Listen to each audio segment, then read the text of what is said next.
আজ আপনাদের মাঝে যে ভিডিওটা তুলে ধরলাম, এই ভিডিওটা হচ্ছে আমি একটা মাল্টিপ্লাগ তৈরি করে দেখাবো। তো এই মাল্টিপ্লাগ তৈরি করার একটি কারণ, যে অনেকে হয়তো বলতে পারেন যে মাল্টিপ্লাগ তো বাজারে কিনতে পাওয়া যায়, তো তৈরি করার দরকারটা কি? তবে বাজারে যে মাল্টিপ্লাগ তৈরি করা পাওয়া যায়, কাস্টমার বলল যে আমি অনেক মাল্টিপ্লাগ ব্যবহার করছি, তো যে মাল্টিপ্লাগগুলো আমি কিনে নিয়ে এসে ব্যবহার করি, সেই মাল্টিপ্লাগগুলো বেশি দিন লাস্টিং করে না। তো আমি কাস্টমারকে বললাম তাহলে হাতে তৈরি করে দিই একটি মাল্টিপ্লাগ।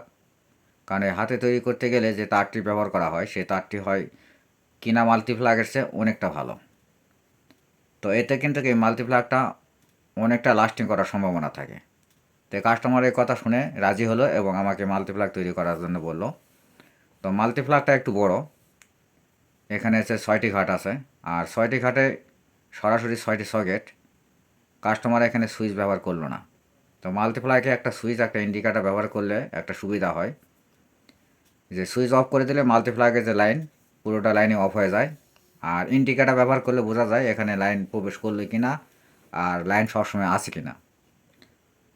তো কাস্টমারের কথা অনুযায়ী কিন্তু কাজ করতে হবে, কাস্টমার যেভাবে চাবে সেভাবে কাজ করে দিতে হবে, এটাই হচ্ছে আমাদের কাজ। কাস্টমার যদি বলতো এখানে সুইচ হবে, সকেট হবে, ইন্ডিকেটার হবে, তো সেভাবে তৈরি করতাম। তো কাস্টমারের যে কাজ, সেইভাবে কাজ করতে হবে। তো আমি কিন্তু 6টি সকেট এবং একটি 6 ঘাটের বোর্ড নিলাম, এটা নিয়ে কিন্তু কাজ করতেছি।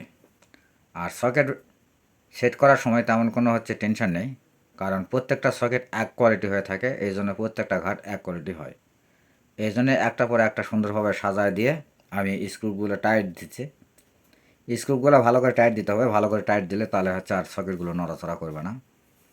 আর এখানে যদি সুইচ দেওয়া হতো তাহলে সুইচ থেকে ডেলিভারি লাইন হতো, আর যেহেতু এখানে সুইচ দিলাম না, সেহেতু এখানে কোনো ডেলিভারি লাইন হবে না। এখানে সরাসরি লাইন দিতে হবে। এখানে পজিটিভও সরাসরি থাকবে, নেগেটিভও সরাসরি থাকবে।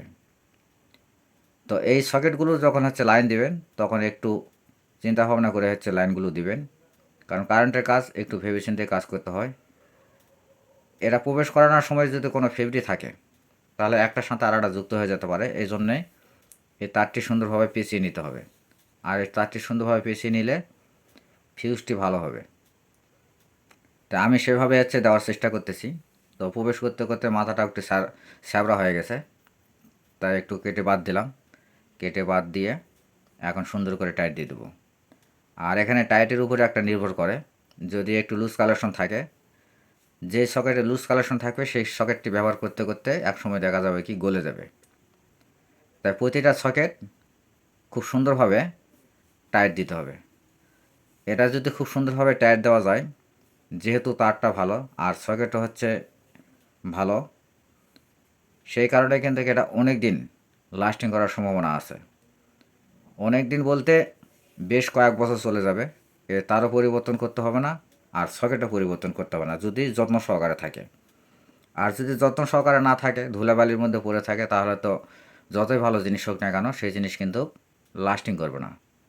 তো জিনিস ভালো শুধু করলে হবে না, সেই জিনিসটা লাস্টিংয়ের বিষয়েও খেয়াল রাখতে হবে। এই জন্যই যে ব্যবহার করবেন সে একটু না ভালো করে যত্ন করে ব্যবহার করবেন। তো আমার একটার পর একটা সকেট সেট করা হয়ে গেছে। এখন স্ক্রু দিয়ে এটা আটকায় দেবো। আটকায় দেওয়ার পর এখানে 2 পিন সেট করব, কারণ 2 পিন সেট না করলে তো আবার প্রবেশ করানো সম্ভব হবে না। এই জন্য 2 পিন সেট করতে হবে। আর এটা যদি কোনো বোর্ডে সেট করা হয়, তাহলে কিন্তু ওখানে আবার সুইচের কানেকশন করতে হবে, কারণ সুইচে কানেকশন না করলে এখানে সবসময় লাইন থেকে যাবে, ব্যবহার করা তখন একটু বিপজ্জনক হয়ে যাবে। তাই এখানে সুইচ ব্যবহার না করে একটা 2 পিন ব্যবহার করে দিলাম।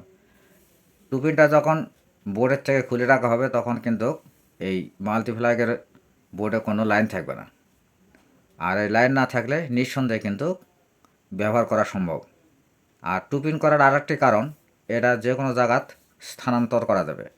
হয়তো ঘরের মধ্যে ব্যবহার করতেছেন, কোনো সময় হয়তো বাইরে নিয়ে যাবেন, তখন বাইরে ব্যবহার করা যাবে, মানে এক জায়গা থেকে আরেক জায়গা নিয়ে যাওয়ার জন্য খুবই সুবিধা।